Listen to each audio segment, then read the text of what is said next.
अस्सलाम गाइस, मैं उम्मीद करता हूँ कि सब दोस्त वेल एंड गुड हो गया। अच्छा जी, आज की इस वीडियो में हम देखने वाले हैं पाकिस्तान की लास्ट एयर डिफेंस। जी हाँ, इसमें हम देखेंगे कि पाकिस्तान ज़्यादा रैंकिंग पर जा रहा है या इंडिया जा रहा है या चाइना जा रहा है। कौन सा मुल्क है जो इस वक्त मिलिट्री पावर के लिहाज से पाकिस्तान आगे है, या इंडिया है, चाइना है, अमेरिका है। तो इस वीडियो में हम देखने वाले हैं पाकिस्तान के एयर डिफेंस के बारे में। तो वीडियो बहुत ही मोटिवेटिव है और इंशाल्लाह इस वीडियो से आप लोग इंटरेस्ट होंगे और वीडियो से एंजॉय करेंगे। तो वीडियो लास्ट तक बने रहेगा वीडियो के। तो आइए पहले के चलते हैं इस वीडियो चैनल।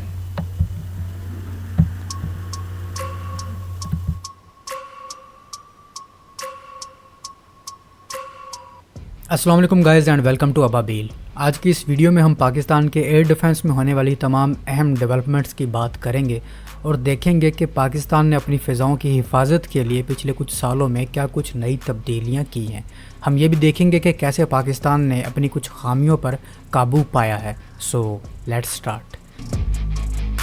2019 में जब इंडिया बालाकोट स्ट्राइक करता है, जिसमें हमारे कुछ दरख्त और कव्वे मारे गए थे, इंडिया के एयरक्राफ्ट्स हमारी स्पेस में आते हैं, जिसके जवाब में हमारे फाइटर जेट्स परवाज़ बढ़ते हैं। लेकिन हमारे फाइटर जेट्स के अप्रोच करने से पहले इंडियन त्यारे जा चुके होते हैं और फिर बाद में हम इस चीज़ का बदला लेने के लिए इंडिया में कार्रवाई करते हैं, जिसके जवाब में इंडिया हमारी स्पेस में दोबारा आता है और अभिनंदन वाला वो सारा वाक़या होता है। इस सारे वाक़ये में जो एक चीज़ बार बार हो रही थी वो थी हमारे एयर स्पेस की खिलाफ वर्जी, और पाकिस्तान इस चीज़ का जवाब तो दे रहा था, लेकिन ये वैसा जवाब नहीं था जो होना चाहिए था। क्या हो अगर एक एयरक्राफ्ट आपकी एयर स्पेस की खिलाफ वर्जी करता है और आपकी एयर स्पेस में एंटर होते ही इसे फ़ौरन जवाब मिल जाए, इसे सरफेस टू एयर मिसाइल फौरी तौर पर निशाना बना लें और हमें फाइटर जेट्स के ज़रिए सारी कार्रवाई करने की ज़रूरत ही ना पड़े और इतना टाइम ना लेना पड़े। जैसा कि उस वक्त के DGISPR ने इंडिया को धमकी लगाई थी कि आप 21 मिनट के लिए हमारी एयर स्पेस में रह कर दिखाएँ। तो क्या हो अगर वो 21 मिनट का गैप 2 मिनट तक रह जाए, क्योंकि जब भी कोई आपकी फ़ज़ाई हदूद की खिलाफ वर्जी करता है तो अगर आपके सैम मिसाइल्स उस जगह पर डिप्लॉय ना हो तो सारी बात फिर आपके फ़ाइटर जेट्स पर आ जाती है। और अगर आपके सैम यानी कि सरफेस टू एयर मिसाइल्स इस खिलाफ वर्जी करने वाली जगह के आसपास मौजूद हों तो फाइटर जेट्स तो परवाज़ फिर भी भरेंगे ही, लेकिन 90% चांस ये हैं कि आपके सरफेस टू एयर मिसाइल सारा मामला पहले ही संभाल लेंगे। और यही वो पॉइंट है जो पाकिस्तान को 2019 के इस वाक़ये के बाद सबसे कमज़ोर लगा था।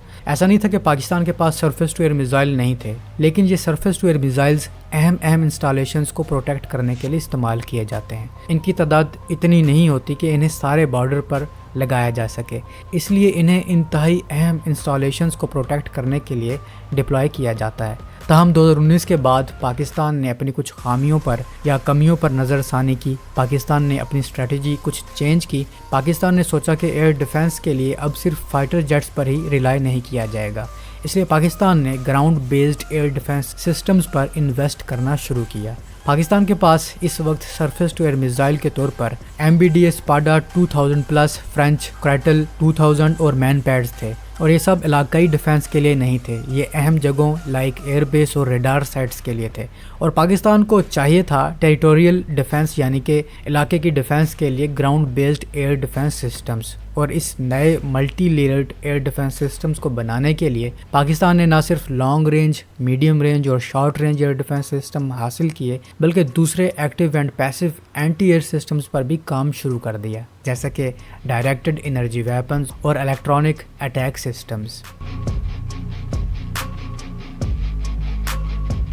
2019 के बाद पाकिस्तान एयरफोर्स ने HQ-9BE चीन से ख़रीदा। ये एक long range surface to air missile system है और कई किस्म के टारगेट्स इंटरसेप्ट कर सकता है। ये 260 किलोमीटर तक और 27 किलोमीटर के अल्टीट्यूड तक कॉम्बैट एयरक्राफ्ट को इंटरसेप्ट कर सकता है। ये एयर टू ग्राउंड मिसाइल्स को भी इंटरसेप्ट करने की सलाहियत रखता है। ये 50 किलोमीटर की रेंज और 18 किलोमीटर की अल्टीट्यूड तक फाइटर जेट से दागे गए किसी भी किस्म के एयर टू ग्राउंड मिसाइल्स को इंटरसेप्ट कर सकता है।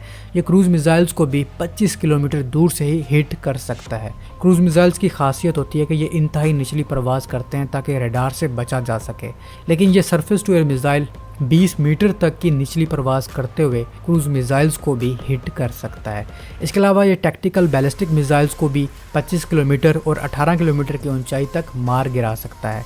HQ-9BE अपने मिसाइल गाइडेंस के लिए इनर्शियल नेविगेशन सिस्टम इस्तेमाल करता है। इसके साथ साथ लैंड बेस्ड टारगेटिंग देखेंगे जो मिसाइल میزائل پاکستان نے چائنا سے یعنی کہ بھائی کیا تھا HQ-9، اس کی یعنی کہ اسٹرینتھ بہت زیادہ، وہ یعنی کہ بہت ہی اسٹرانگ ہے، وہ یعنی کہ بھارت کے لیے تو بہت ہی یعنی کہ کافی ہے ان کا مقابلہ کرنے کے لیے، ایک ہی وہ بھی کافی ہے، اور اب ابیل وہ تو بہت دور کی بات ہے۔ کا کہنا ہے کہ یہ سسٹم 1000 کلومیٹر تک ٹیکٹیکل بیلسٹک میزائلز کو بھی انٹرسپٹ کرنے کی صلاحیت رکھتا ہے، اور یہ 10 سیکنڈز میں ٹیکٹیکل بیلسٹک میزائلز کو رسپونڈ کر سکتا ہے، جبکہ دوسرے ٹارگٹس کو 15 سیکنڈ میں رسپونڈ کرتا ہے۔ یہ بیسیکلی پاکستان ایئر فورس کا سب سے advance surface to air missile system ہے۔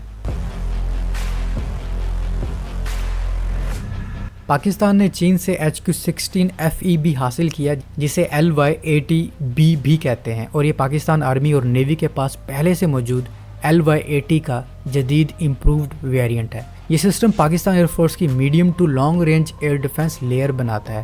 یہ سسٹم 25 سے 160 کلومیٹر کی رینج تک اور 15 میٹر سے 27 کلومیٹر تک کی اونچائی تک فائٹر سائز ٹارگٹس کو آسانی سے انٹرسپٹ کر سکتا ہے۔ یہ سسٹم بھی انرشل گائیڈنس سسٹم اور ڈوئل موڈ سیمی ایکٹیو اور ایکٹیو ریڈار ہومنگ سیکر پر مشتمل ہے۔ یہ ایک ساتھ 12 ٹارگٹس کو ٹریک کر سکتا ہے، جبکہ 8 ٹارگٹ کو ایک ساتھ انگیج کر سکتا ہے۔ تو یہ سسٹم پاکستان کی ڈیفنس کی دوسری لیئر بناتا ہے، جو کسی بھی قسم کے فائٹر فلیٹ کو گھسنے نہیں دے گی۔ پاکستان نے 2007 میں اٹلی سے اسپاڈا 2000 پلس ایئر ڈیفنس سسٹم کی 10 بیٹریز خریدی تھی۔ پاکستان اپنی ایئر بیسز اور دوسری اہم انسٹالیشنز کو ڈیفینڈ کرنے کے لیے اسی ایئر ڈیفنس سسٹم کا استعمال کر رہا ہے۔ اس سسٹم کی ایفیکٹیو رینج 25 کلومیٹر ہے۔ پاکستان اس سسٹم کو اسپاڈا کلوزن ویپن سسٹم میں کنورٹ کرنے کا سوچ رہا ہے۔ 2022 کے آئیڈیاز میں پاکستان نے اس جانب اشارہ بھی کیا تھا کہ پاکستان اسپاڈا بیٹریز کو کلوزن ویپن سسٹم میں کنورٹ کر رہا ہے، جس